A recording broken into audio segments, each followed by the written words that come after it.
नमस्कार दोस्तों, आप सभी का इस वीडियो में स्वागत है। मेरा नाम है सक्षम शर्मा और आज इस वीडियो में हम बात करेंगे ट्राइबल रिवोल्ट्स के बारे में, आदिवासी विद्रोह जो भी ब्रिटिश शासन के खिलाफ हुए।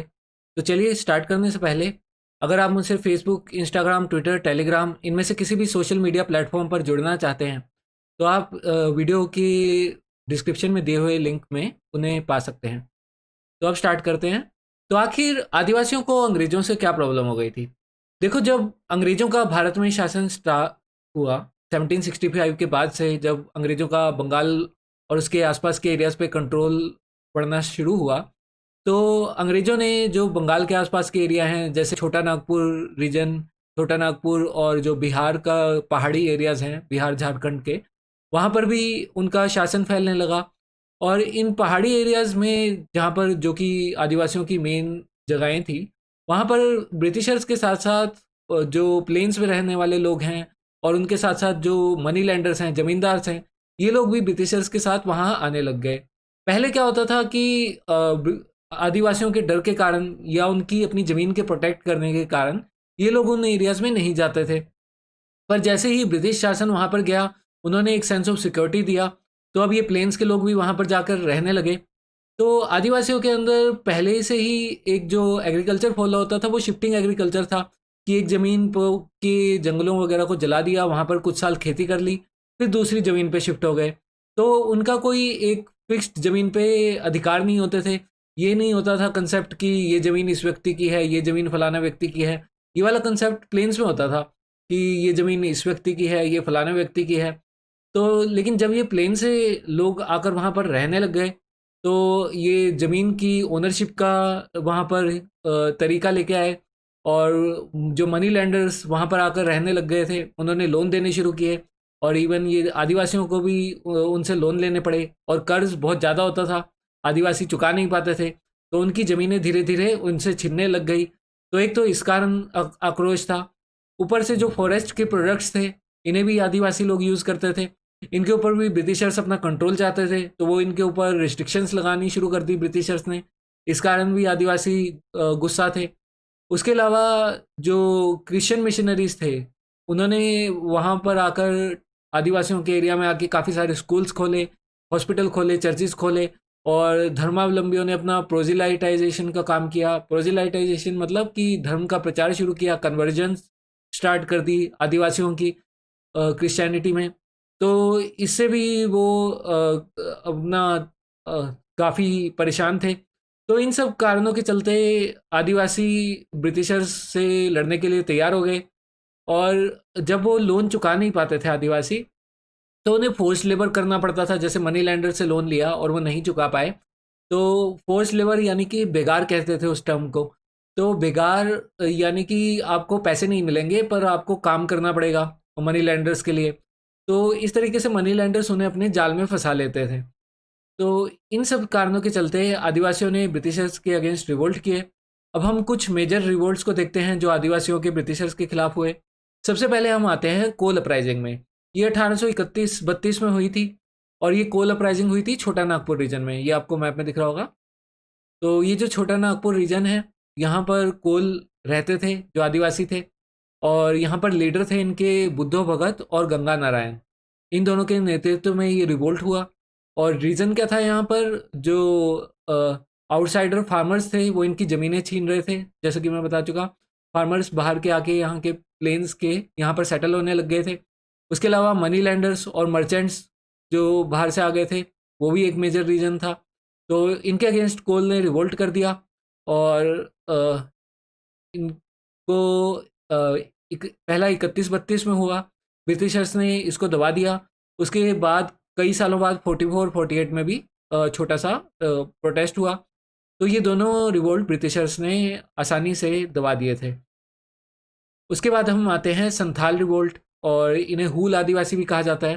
तो ये जो संथाल है, ये परहैप्स सबसे बड़ा रिवोल्ट था जो आदिवासियों का ब्रिटिशर्स के अगेंस्ट हुआ। और ये जो संथाल थे, ये रहते थे राजमहल हिल्स में। राजमहल हिल्स आपको ये मैप में दिख रहा है। तो ये झारखंड में पड़ता है राजमहल हिल्स। और लीडर थे यहाँ पर सिद्धू और कानू मुर्मू। तो ये संथाल जो थे, ये आउटसाइडर्स को बोलते थे दिकूस। तो जितने भी बाहर से money landers, zamindars, Britishers, merchants वगैरह आके सेटल हो गए थे, उन सबको ये दीकू बोला करते थे। तो ये एक बहुत बड़ा रिवोल्ट था। एक्चुअली 1857 में रिवोल्ट ऑफ 1857 भी शुरू हो गया था उस समय। तो इस कारण ये इतना पॉपुलर नहीं हो पाया, लेकिन बाद में जब ब्रिटिशर्स ने और भारत के हिस्टोरियंस ने इसके ऊपर रिसर्च की, तो उन्हें ये पता चला कि ये एक बहुत बड़ा रिवोल्ट था। तो संथालों ने टेम्परेरीली ब्रिटिशर्स को अपने एरिया से बाहर कर दिया था, और इनके वेपन्स जो थे वो ट्रेडिशनली थे, तीर और कमान के सहारे इन्होंने ब्रिटिशर्स को अपने एरिया से बाहर निकाल दिया। और इनकी जो टैक्टिक्स थी वो गुरिल्ला टैक्टिक्स थी। जंगलों में छुप छुप के ये छोटी छोटी टुकड़ियों पर अटैक कर देते थे। तो अल्टीमेटली ये एक तरीके ये एक चित्र है जो संथाल रिबेलियन को दर्शा रहा है। तो इन्होंने काफ़ी बहादुरी से ब्रिटिशर्स के साथ लड़ाई की। अल्टीमेटली क्या हुआ कि ब्रिटिशर्स ने एक बहुत बड़ी टुकड़ी भेजी, कलकत्ता से आर्मी की टुकड़ी बुलाई गई और उन्होंने इन संथालों को हरा दिया। पर ब्रिटिश अब तक सचेत हो चुके थे, उनको ये समझ में आने लगा था कि वो इवन मॉडर्न वेपनरी के साथ, अपनी गन्स और तोपों के साथ भी इतनी आसानी से आदिवासियों को हरा नहीं सकते। तो उन्होंने संथालों को कुछ कंसेशंस दिए। जो संथाल परगना था, एक अलग डिस्ट्रिक्ट बना दिया गया। परगना का मतलब ही डिस्ट्रिक्ट होता है। तो ये जो आपको ये रेड में दिख रहा है, ये एक संथाल परगना बना दिया गया। इन संथालों को एक टेरिटरी दे दी गई जहाँ पे ये अपना रहकर अपना एग्रीकल्चर वगैरह सब कर सकते थे।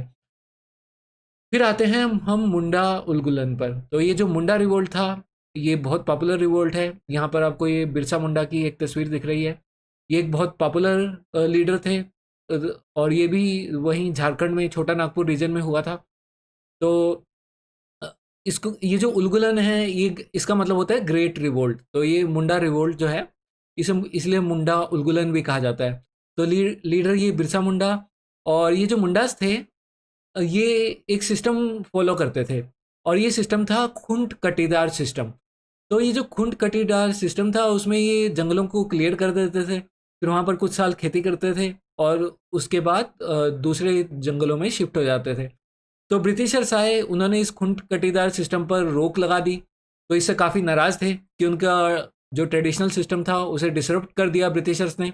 उसके अलावा फोर्स्ड लेबर जो मैंने बताया था, बेकार कराया जाता था। और उसके अलावा इंडेप्टेडनेस, मनी लैंडर्स के जो पैसे चुका नहीं पाते थे। उसके अलावा मिशनरी एक्टिविटीज़, वही सारे रीजंस जो अभी हमने शुरुआत में डिस्कस किए थे। तो मिशनरी एक्टिविटीज़, जो धर्मावलंबियों की एक्टिविटीज़ थी, उनके अगेंस्ट भी ये परेशान थे। तो इन सब कारणों से ये रिवोल्ट था। किस किस के अगेंस्ट था? ब्रिटिशर्स के अगेंस्ट था, मर्चेंट्स के अगेंस्ट था, और जो मनी लैंडर्स जो सूद पे पैसा देते थे उनके अगेंस्ट था। तो यहाँ पर मुंडा ने काफ़ी लंबा संघर्ष छेड़ा ब्रिटिशर्स के अगेंस्ट। इनिशियली बिरसा मुंडा को ब्रिटिशर्स ने पकड़ लिया और 2 साल इन्हें जेल में डाल दिया। फिर 2 साल ये जेल में रहे, उसके बाद जेल से छूटे। उसके बाद दोबारा से इन्होंने अपना आंदोलन चलाया, और उसके बाद इन्हें फिर से जेल हो गई, और दोबारा जब जेल हुई तो उसके बाद कोलेरा से इनकी जेल में डेथ हो गई। तो इसके बाद ब्रिटिशर्स ने क्या किया, छोटा नागपुर टेनेंसी एक्ट पास किया 1908 में। इनको कुछ अधिकार दिए गए, जो इनके खुंट कटी राइट्स थे उसको थोड़ा रिकॉग्निशन मिला। और जो बेच बेगारी थी, जो फोर्स लेबर था, जो जो बिना पैसे के इनसे काम कराया जाता था, उसे बैन कर दिया गया। तो कुछ लेवल का इन्हें लीगल प्रोटेक्शन दिया गया। तो ये सारे मेजर ट्राइबल रिवोल्ट्स थे। तो उम्मीद है आपको ये लेक्चर समझ आया होगा, और अगर आपको ये वीडियो अच्छा लगा है तो लाइक और सब्सक्राइब ज़रूर करिएगा। धन्यवाद।